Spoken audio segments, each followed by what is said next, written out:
Leia, ano ang latest sa pagsuko nitong 6 na dating pulis na suspect sa pagpatay kay Jemboy Baltazar?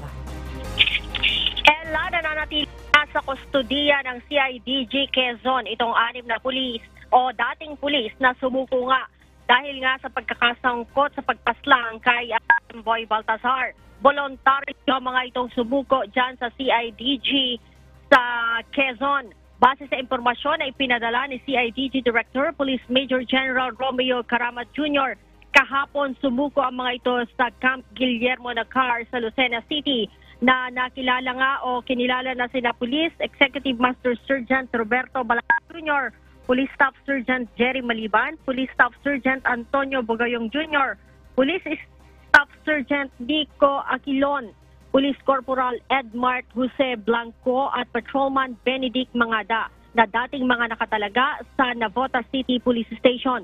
Sumuko ang 6 matapos na ipag-utos ng Navotas Regional Trial Court ang pag-i-issue ng warrant of arrest laban sa kanila dahil sa kasong murder.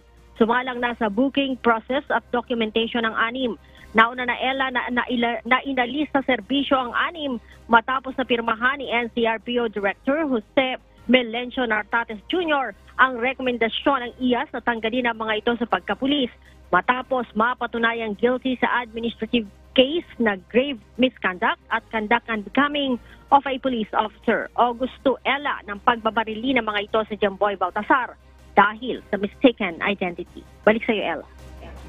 Leia, sabay-sabay ba itong 6 na pulis na sumuko at ano yung nag-udyok sa kanila para sumuko na sila? Tama ka dyan, Ella, no? Sabay-sabay silang sumuko dyan sa Quezon. Actually, Ella, kahapon pa yan na inaabangan naman ng District Director ng Navotas na si Police Brigadier General Rizalito Gapas dahil nagpadala na nga sa kanila ng mensahe na kapag lumabas daw itong kanilang warrant of arrest ay kusa silang susuko. Yun nga lang, doon pinili ng 6 na sumuko sa CIDG sa Quezon, Ella. Alright, maraming salamat. Leia Ilagan live na nagulat mula sa Camp Crame.